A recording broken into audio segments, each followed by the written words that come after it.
ಕುಕ್ಕರ್ನಲ್ಲಿ ತುಂಬಾ ರುಚಿಯಾಗಿ easy ಪ್ರಾಸೆಸ್ನಲ್ಲಿ chicken ಗ್ರೇವಿನ ಹೇಗೆ ಮಾಡ್ಕೊಳ್ಳೋದು ಅಂತ ತೋರಿಸ್ಕೊಡ್ತಾ ಇದ್ದೀನಿ. ಕಡಿಮೆ ಸಮಯದಲ್ಲಿ ಆಗುತ್ತೆ, ಹಾಗೆಯೇ ಗಟ್ಟಿಯಾಗಿ ನಮಗೆ ಗ್ರೇವಿ ಅನ್ನೋದು ಬರುತ್ತೆ. ತುಂಬ ರುಚಿಯಾಗಿರುತ್ತೆ. ಚಪಾತಿ, ದೋಸೆ, ಅನ್ನಕ್ಕೆ ಹಾಗೆ ಬಿಸಿ ಮುದ್ದೆಗೂ ಸೂಪರ್ ಆಗಿರುತ್ತೆ.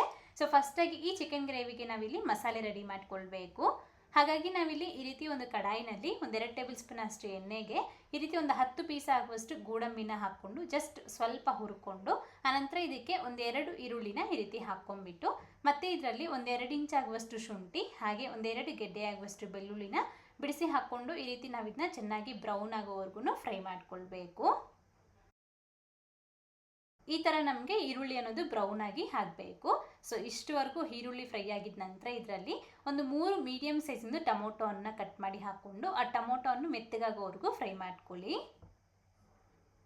ಸೊ ಇಷ್ಟೇ ನಾವು ಇದಕ್ಕೆ ಮಸಾಲೆಗೆ ರುಬ್ಬೋದಕ್ಕೆ ಹಾಕ್ಕೊಳ್ಳೋದು, ಇನ್ನು ಬೇರೆ ಏನು ಹಾಕ್ಕೊಳ್ಳೋದಿಲ್ಲ.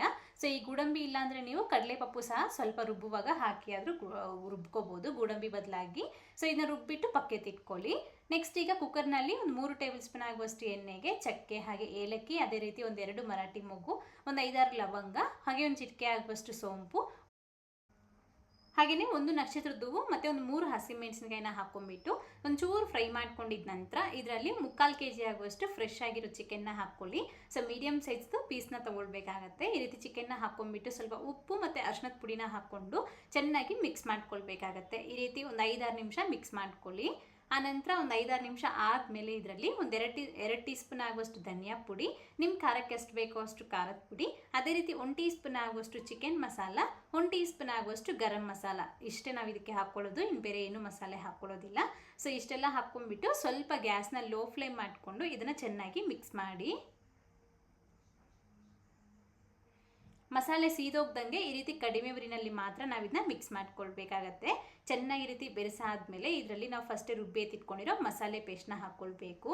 ಹಾಕ್ಕೊಂಡೋದ್ರ ಜೊತೆಗೇ ಸ್ವಲ್ಪ ನೀರು ಕೂಡ ಸೇರಿಸ್ಕೊಂಡು ಮತ್ತೆ ಇನ್ನೊಂದ್ಸತಿ ಮಿಕ್ಸ್ ಮಾಡ್ಕೊಳ್ತಾ ನಾವು ಇದನ್ನು ಏನಿಲ್ಲ ಅಂದ್ರೂ ಒಂದು 7-8 ನಿಮಿಷ ನಾವು ಇದನ್ನ ಚೆನ್ನಾಗಿ ಕುಕ್ ಮಾಡ್ಕೊಳ್ಬೇಕಾಗತ್ತೆ. ಕಡಿಮೆ ಉರಿನಲ್ಲಿ ಈ ಮಸಾಲೆಯಲ್ಲಿ ಚೆನ್ನಾಗಿ ಈ ರೀತಿ ಮಿಕ್ಸ್ ಮಾಡ್ಕೊಳ್ತಾ ನಾವು ಇದನ್ನ ಕುಕ್ ಮಾಡ್ಕೊಳ್ಬೇಕು.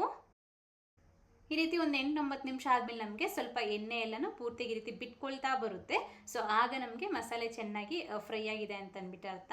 ಸೊ ಈಗ ಇನ್ನೊಂದ್ಸತಿ ಚೆನ್ನಾಗಿ ಮಿಕ್ಸ್ ಮಾಡ್ಕೊಂಡಿದ್ರಲ್ಲಿ ಬಿಸಿ ನೀರನ್ನ ಹಾಕ್ಕೊಳ್ಬೇಕು. ತುಂಬ ನೀರು ಜಾಸ್ತಿ ಹಾಕ್ಕೊಳ್ಳೋದಕ್ಕೆ ಹೋಗ್ಬಿಡಿ. ನಾನಿಲ್ಲಿ ಸ್ವಲ್ಪ ಗಟ್ಟಿಯಾಗಿ ಮಾಡ್ತಾ ಇರೋದ್ರಿಂದ ಜಸ್ಟ್ ನಾನಿಲ್ಲಿ ಒಂದು 400 ml ಆಗುವಷ್ಟು ನೀರು ಮಾತ್ರ ಹಾಕ್ಕೊಂಡಿದ್ದೀನಿ. ಸೊ ಇಷ್ಟು ನೀರನ್ನ ಹಾಕ್ಕೊಂಡು ಚೆನ್ನಾಗಿ ಮಿಕ್ಸ್ ಮಾಡಿಬಿಟ್ಟು ಒಂದ್ಸತಿ ಕುದಿಯೋಕ್ಕೆ ಬಿಡಿ. ಕುದಿದಾದ್ಮೇಲೆ ಒಂದ್ಸತಿ ರುಚಿ ನೋಡಿಕೊಂಡು ಉಪ್ಪು ಅಥವಾ ಖಾರ ಏನಾದರೂ ಕಡಿಮೆ ಅಂತ ಅನಿಸಿದ್ರೆ ಈಗ ನೀವು ಹಾಕ್ಕೊಳ್ಬೋದು. ನೋಡ್ಬೋದು ಗ್ರೇವಿ ಕೂಡ ತುಂಬ ಈ ರೀತಿ ಗಟ್ಟಿಯಾಗಿದೆ. ತುಂಬ ನೀರಾಗಿ ಮಾಡೋದಕ್ಕೆ ಹೋಗ್ಬೇಡಿ, ಅಷ್ಟು ಚೆನ್ನಾಗಿರೋದಿಲ್ಲ. ಈ ರೀತಿ ಗಟ್ಟಿಯಾಗಿ ಮಾಡಿಕೊಂಡು ಸ್ವಲ್ಪ ಕಸೂರಿ ಮೇಥಿನ ಲಾಸ್ಟಲ್ಲಿ ಹಾಕ್ಕೊಂಡು ಕುಕ್ಕರ್ ಲಿಡ್ನ ಕ್ಲೋಸ್ ಮಾಡಿ ಮೀಡಿಯಂ ಫ್ಲೇಮ್ನಲ್ಲಿ 2 ವಿಸಿಲ್ ಹಾಕಿಸ್ಕೊಳ್ಳಿ. ಕಂಪ್ಲೀಟಾಗಿ ನಮಗೆ ಬೆಂದೋಗ್ಬಿಡುತ್ತೆ. 2 ವಿಸಿಲ್ ಆದಮೇಲೆ ನಾನು ನಿಮಗೆ ತೋರಿಸ್ತಾ ಇರೋದು. ಸೊ ಕಂಪ್ಲೀಟಾಗಿ ನಮಗೆ ಹಾಕಿರೋ ಎಣ್ಣೆಲ್ಲ ಸಹ ಬಿಟ್ಕೊಳ್ಳುತ್ತೆ. ಈಗ ಮತ್ತೆ ಗ್ಯಾಸ್ ಆನ್ ಮಾಡಿಕೊಂಡು ಜಸ್ಟ್ ಒಂದು ಕುದಿ ಬರೆಸ್ಕೊಳ್ಳಿ. ಆಗ ನಮಗೆ ಗ್ರೇವಿ ಅನ್ನೋದು ಇನ್ನೂ ಸ್ವಲ್ಪ ಗಟ್ಟಿಯಾಗುತ್ತೆ. ಅಥವಾ ನೀವು ಹಾಗೆ ಬೇಕು ಅಂದರೆ ಹಾಗೆ ಆದರೂ ಸರ್ವ್ ಮಾಡ್ಕೊಳ್ಬೋದು. ಸೊ ಅಷ್ಟೇ, ನಮಗೆ ಚಿಕನ್ ಗ್ರೇವಿ ಅನ್ನೋದು ರೆಡಿಯಾಗಿದೆ. ತುಂಬಾ ಚೆನ್ನಾಗಿರುತ್ತೆ. ತುಂಬ ಕ್ವಿಕ್ಕಾಗಿ ಕುಕ್ಕರ್ನಲ್ಲಿ ಮಾಡ್ಕೊಳ್ಬೋದು. ಬಿರಿಯಾನಿ ಜೊತೆಗೆ ಅಥವಾ ಅನ್ನಕ್ಕೆ ಅಥವಾ ಚಪಾತಿ, ರೊಟ್ಟಿ ಎಲ್ಲದಕ್ಕೂ ಸಹ ಸೂಪರ್ ಆಗಿರುತ್ತೆ. ನೀವು ಸಹ ಟ್ರೈ ಮಾಡಿ, ಮಾಡಿದಾದ್ಮೇಲೆ ಹೇಗೆ ಬಂತು ಅಂತ ಮರಿದೇ ಕಾಮೆಂಟ್ ಮಾಡಿ. ಹಾಗೆ ಇವತ್ತಿನ ವಿಡಿಯೋ ಇಷ್ಟಾದರೆ ಲೈಕ್ ಮಾಡಿ, ನಿಮ್ಮ ಫ್ರೆಂಡ್ಸ್ಗೂ ಶೇರ್ ಮಾಡಿ. Thank you. Keep watching Neelu cooking.